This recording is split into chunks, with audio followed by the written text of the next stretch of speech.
Students, कल जैसे मैंने आपको बताया कि बिल्स ऑफ एक्सचेंज ये क्या होता है, बुक कीपिंग एंड अकाउंटेंसी का एक बहुत ही इंपॉर्टेंट टॉपिक हमने चालू किया है।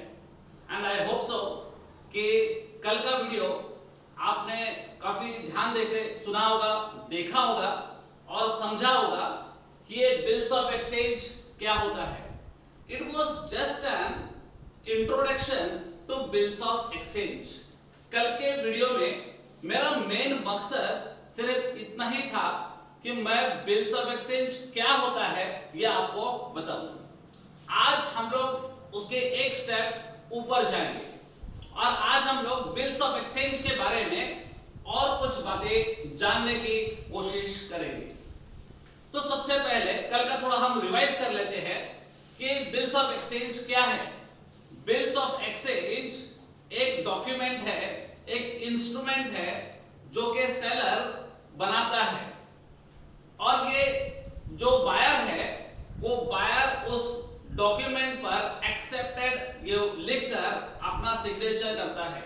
मतलब whatever is written in the document that is acceptable to the drawing, मतलब बायर। और कल हमने ये भी देखा बिल्स ऑफ एक्सचेंज में जो सामान बेचता है, जो बिल ड्रॉ करता है उसको हम लोग बोलते हैं ड्रॉवर, और जो सामान खरीदता है और जो बिल एक्सेप्ट करता है उसको हम लोग बोलते हैं ड्रॉविंग। और कल मैंने आपको पेई के बारे में बताया था कि पेई वो इंसान है जिसको बिल का पैसा मिलेगा, मतलब ड्रॉवर को मिल सकता है या ड्रॉवर जिसको कहेगा वो बिल का पैसा उसको मिलेगा, तो वो पेई हो गया। तो there are three parties to the bills of exchange. ये कल हमने देखा। कल हमने ये भी देखा कि बिल्स रिसीवेबल किसको बोलते हैं, बिल्स पेएबल किसको बोलते हैं। खास करके ये ड्रॉवर जो है जिसने सामान बेचा है और जिसने बिल बनाया है, वो बिल एक्सेप्ट होने के बाद फिर से वो ड्रॉवर के पास आ जाएगा, तो ड्रॉवर उस बिल को बोलेगा बिल्स रिसीवेबल। और ड्रॉवी जिसने सामान खरीदा था, जिसने वो बिल को एक्सेप्ट किया, वो उसको बोलेगा बिल्स पेएबल। और ये डॉक्यूमेंट है एक ही, बट दो लोग, मतलब ड्रॉवर उसको बिल्स रिसीवेबल बोलता है और ड्रॉवी इसको बिल्स पेएबल बोलता है। Okay, now that is very clear to you. तो कल मैंने आपको बताया था कि बिल्स ऑफ एक्सचेंज क्या होता है, पर साथ ही साथ मैंने आपको यह भी बताया था कि बिल्स ऑफ एक्सचेंज का डेफिनेशन क्या बोलता है।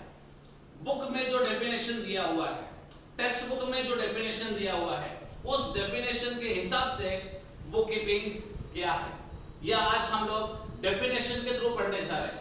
कल हमने एक जनरल आइडिया लिया कि बिल्स ऑफ एक्सचेंज ये क्या होता है, और आज हम बुकिश जो बुक में लिखा हुआ डेफिनेशन है वो देखने जा रहे हैं। ये बुक में जो दिया हुआ डेफिनेशन है वो आप जरूर पढ़ सकते हो। आपका जो पीडीएफ टेक्स्ट बुक है उस टेक्स्ट बुक में दिया हुआ है। मैंने यहाँ पर बोर्ड पर ऑलरेडी लिख के रखा हुआ डेफिनेशन, तो ये डेफिनेशन को हम लोग एक बार पढ़ेंगे और फिर समझने की कोशिश करेंगे कि according to textbook what this definition says और what is bills of exchange.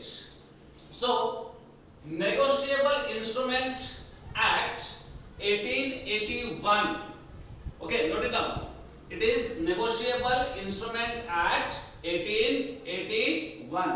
ये छोटी छोटी बातें हैं, ये आपको कहीं पर फिलअप्स में या आंसर इन वन वर्ड में ये पूछा जा सकता है। जैसे अभी ये मार्च में एग्जाम्स हुआ 12th का 2020, उसमें ये एक फिलअप में आया था कि negotiable instrument act was passed in which year. तो बहुत सारे लोग लिख नहीं पाए क्योंकि उन्होंने ध्यान नहीं दिया, पर आप इसके ऊपर ध्यान दो। The definition says that Negotiable Instrument Act 1881 defines bills of exchange as। Bills of exchange क्या है इस डेफिनेशन के हिसाब से।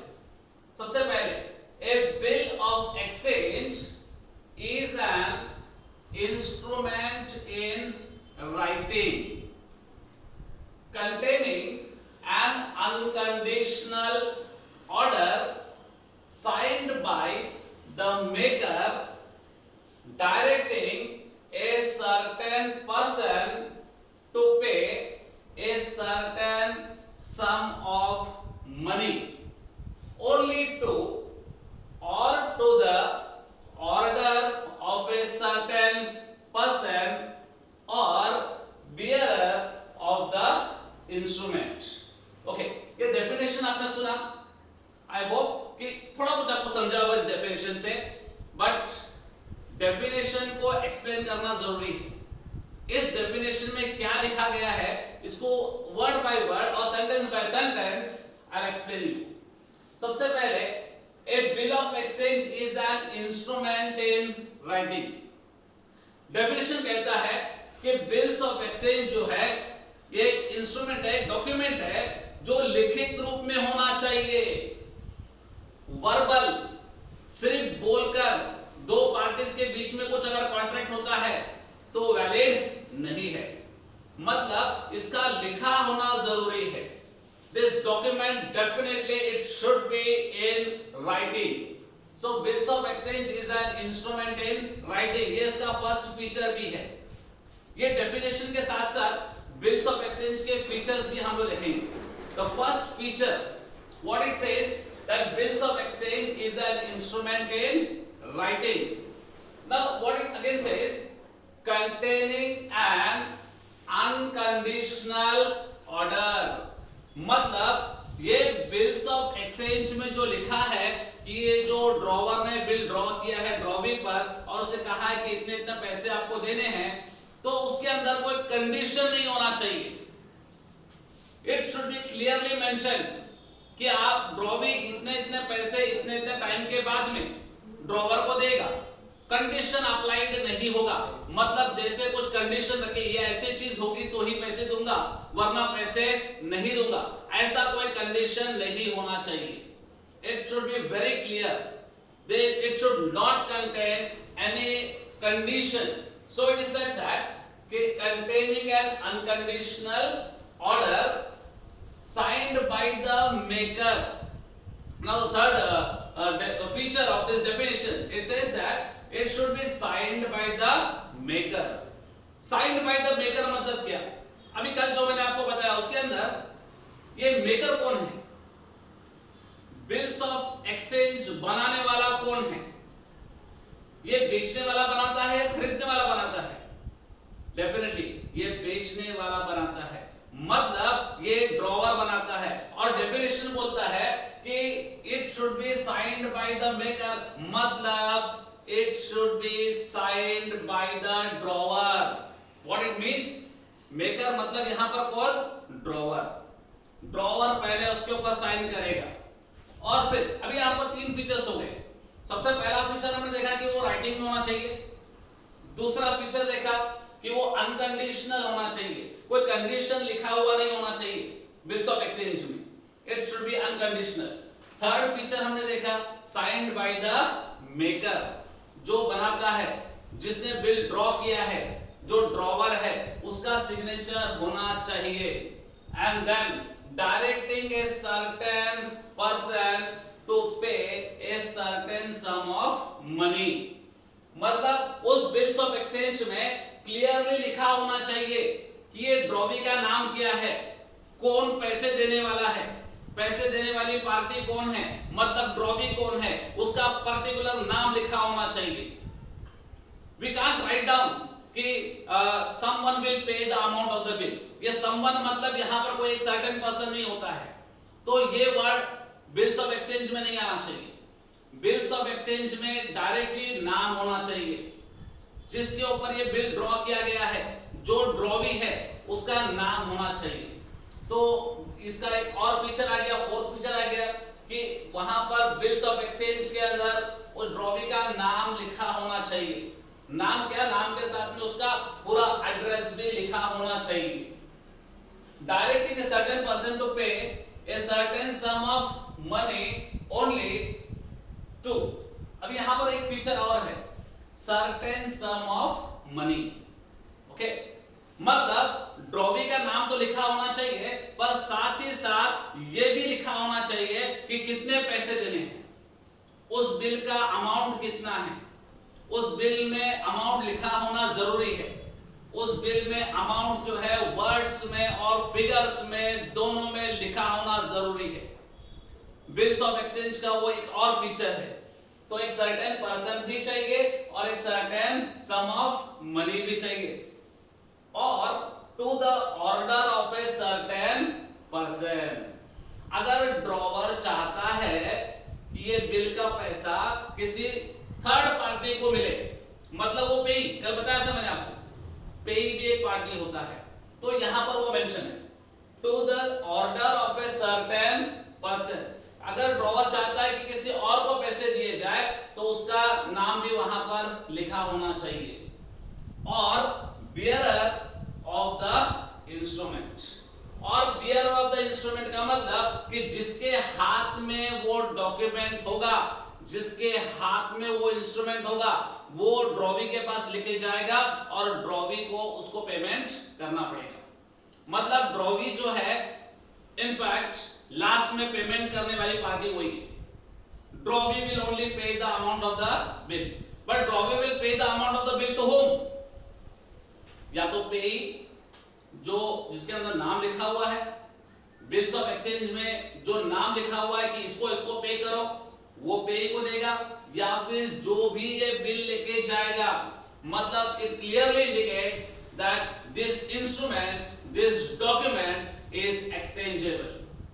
मतलब ये जो इंस्ट्रूमेंट है, ये बिल्स ऑफ एक्सचेंज जो है, ये बिल्कुल एक आदमी से दूसरे आदमी के पास, एक पर्सन से दूसरे पर्सन के पास इजीली एक्सचेंज हो सकता है। ओके, तो we have seen some of the features along with the definition of bills of exchange. ये बिल्स ऑफ एक्सचेंज का डेफिनेशन है। इस डेफिनेशन के थ्रू आई होप कि आपको जो कल मैंने बताया, इसके बाद ये डेफिनेशन आपने देखा तो और अच्छी तरह से आपको समझ में आ गया कि बिल्स ऑफ एक्सचेंज ये क्या होता है।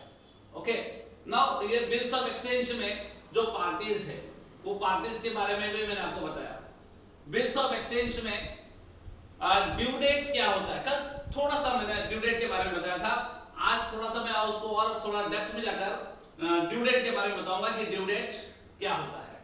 ओके, तो due date is a date on which the payment of the bill is to be made. Due date वो तारीख है जिस दिन वो बिल का पेमेंट किया जाएगा।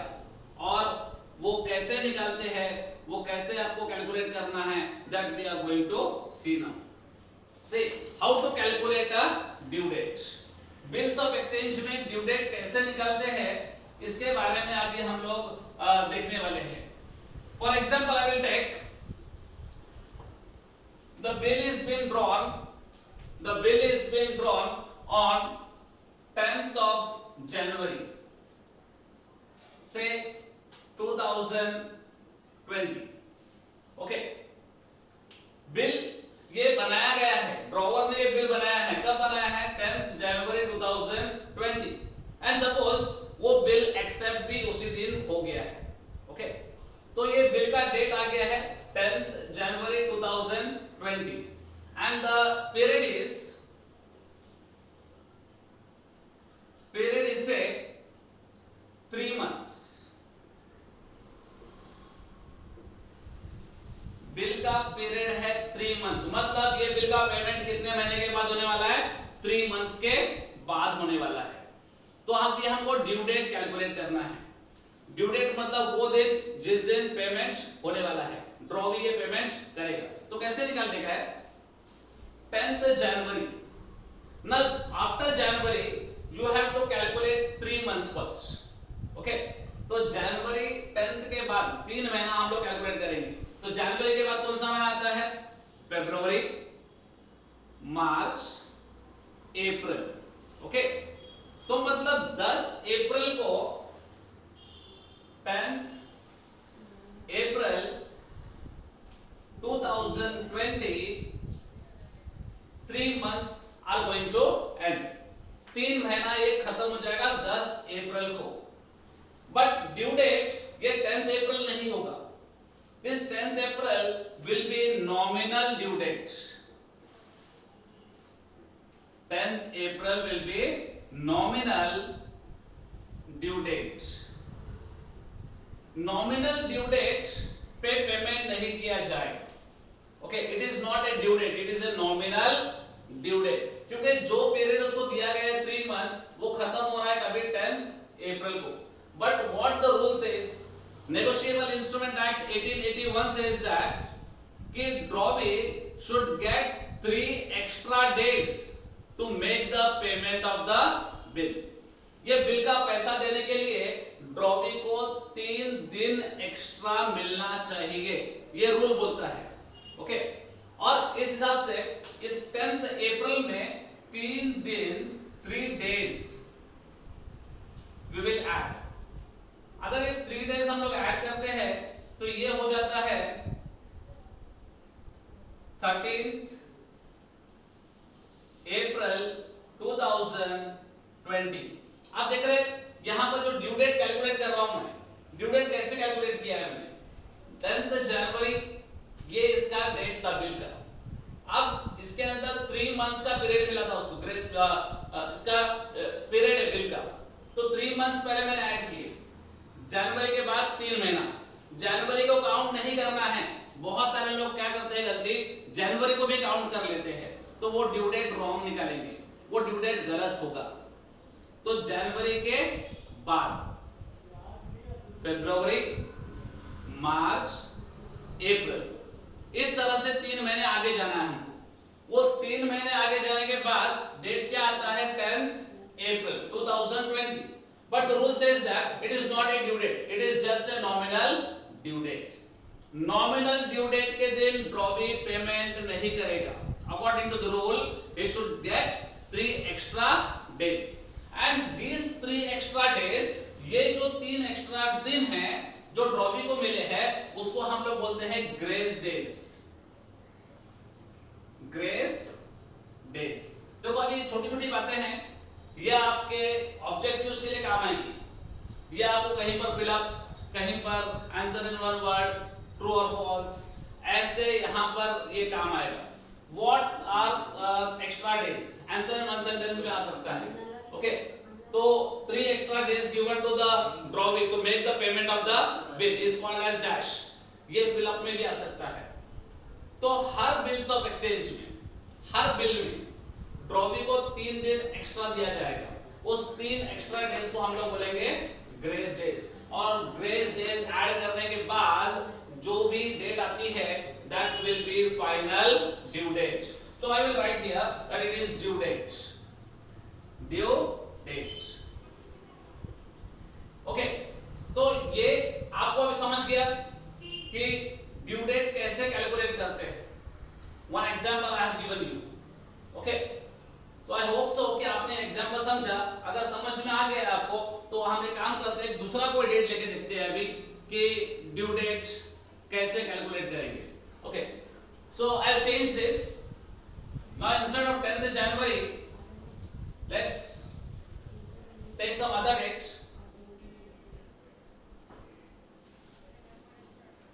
15th April 2019, suppose this is the date of the bill।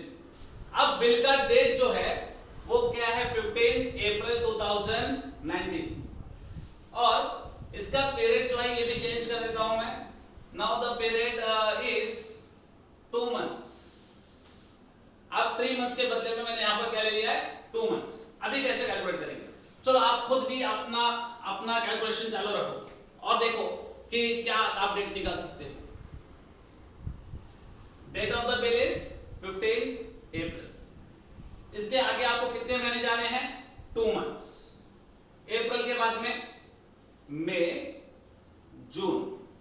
Okay, अप्रैल को काउंट नहीं करना है आपको, मई और जून 2 महीने। तो जून क्या तारीख आएगी, जून 15th। तो यहां पर जो होगा ये जून 15th June 2020 will be nominal due date। ये ड्यू डेट नहीं होगा, ये क्या होगा नॉमिनल ड्यू डेट। और फिर उसके बाद 3 एक्स्ट्रा डेज उसके अंदर ऐड हो जाएंगे, तो ये डेट चेंज होकर अब क्या बन जाएगी, देखो 15 प्लस 3 इट इज 18। ये हो जाएगा 18 जून 2020।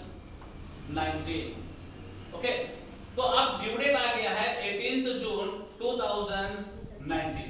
इन this way due date is to be calculated. Okay, but there are some exceptions.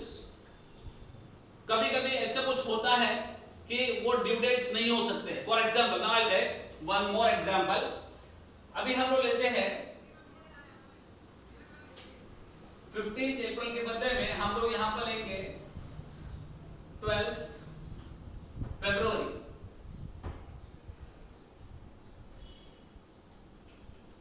Will not take 12 February, instead of that we'll take 12th April.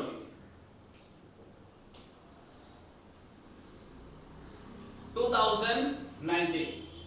Okay, or the bill date will be 4 months. We'll take 4 months. ठीक है, 12 April 2019 को bill draw हुआ है। Period of the bill is now 4 months. Now calculate करो क्या होगा। अप्रैल के बाद 4 महीने, मई, जून, जुलाई, अगस्त। तो अभी क्या डेट आ रहा है आपको? It will be 12 August 2019, right. 12 अगस्त 2019 ये इसका नॉमिनल ड्यू डेट हुआ। अब नॉमिनल ड्यू डेट आने के बाद में आपको पता है कि 3 दिन एक्स्ट्रा होते हैं, तो 3 एक्स्ट्रा डेज ऐड कर दिया। अब ये 3 एक्स्ट्रा दिन ऐड करने के बाद में क्या होगा, क्या डेट आएगा? 12 + 3 इज इक्वल टू व्हाट? 15 अगस्त 2019। हमारे पहले वाले फॉर्मूला के हिसाब से अब ड्यू डेट क्या आना चाहिए? 15 अगस्त 2019 आना चाहिए। But let me tell you, 15th August is an Independence Day. 15th August is a national holiday, and on national holidays due date is not possible. National holidays के दिन अगर ड्यू डेट आता है तो उस ड्यू डेट को एक दिन पहले लिया जाता है। मतलब 15 अगस्त ये आपका ड्यू डेट है अभी इस केस में, पर ये 15 अगस्त ड्यू डेट नहीं होगा। अब ड्यू डेट होगा, मैं इसको कट मार्क मार देता हूं, अब ड्यू डेट होगा 14th August 2019। It will be due date now. Okay, तो समझो इस बात को, ड्यू डेट कैलकुलेट करते समय आपको ये बात का स्पेशल नोट लेना पड़ेगा, स्पेशल ध्यान देना पड़ेगा। आपको याद रखना पड़ेगा कि जो भी नेशनल हॉलीडेज है उस दिन ड्यू डेट नहीं हो सकता। ओके, मोस्ट प्रोबेबली आप ये 2 दिन आप ध्यान में रखो, एक 15 अगस्त और दूसरा 26 जनवरी। ऐसे तो कोई भी नेशनल हॉलीडेज पर या संडेज पर ड्यू डेट नहीं हो सकता, because the logic behind that is banks are closed, bank से बंद होते हैं, तो उस दिन पेमेंट पॉसिबल नहीं है। बट आपको ध्यान देना है ये 2 डेट्स के ऊपर, because other holidays are not fixed. तो ये 2 दिन फिक्स होते हैं, ये हमारे नेशनल हॉलीडेज है, ये पूरा भारतवर्ष हमारा ये मनाता है। तो ये नेशनल हॉलीडेज को ध्यान दो। 15th अगस्त के दिन ड्यू डेट अगर से आता है एज पर द कैलकुलेशन, तो आप उसको लोगे 14th अगस्त, और अगर वो डेट 26 जनवरी आती है आपके कैलकुलेशन के हिसाब से, आपने बराबर से कैलकुलेट किया, 3 डेज उसके अंदर ग्रेस ऐड किए और ऐड करने के बाद 26 जनवरी आता है, फिर भी आप उसको नहीं ले सकते। फिर उस केस में आपको 25 जनवरी को ड्यू डेट करके कंसीडर करना होगा। ओके, तो this is the rule regarding calculation of a due date. I hope so कि आपको ये ड्यू डेट कैसे कैलकुलेट करते हैं इसके बारे में अभी जानकारी हो गई है। ओके, अभी ये जो ड्यू डेट हुआ, due date is over. Now we will go to the next thing in bills of exchange.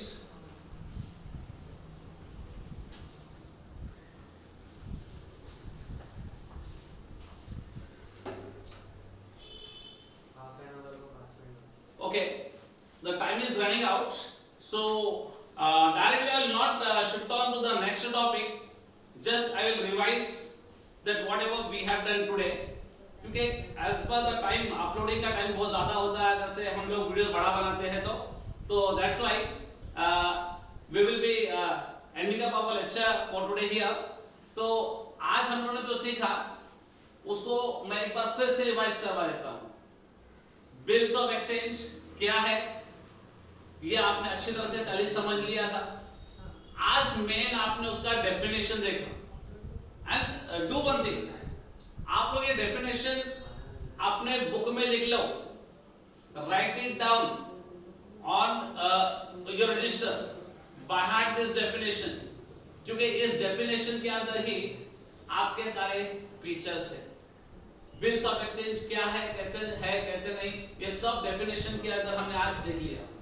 Okay, उसके बाद आज मेनली हमने सीखा how to calculate due date in bills of exchange. Bills of exchange का due date कैसे calculate होता है, due date क्या है, इसके बारे में आज हम लोगों ने डिटेल में सीखा.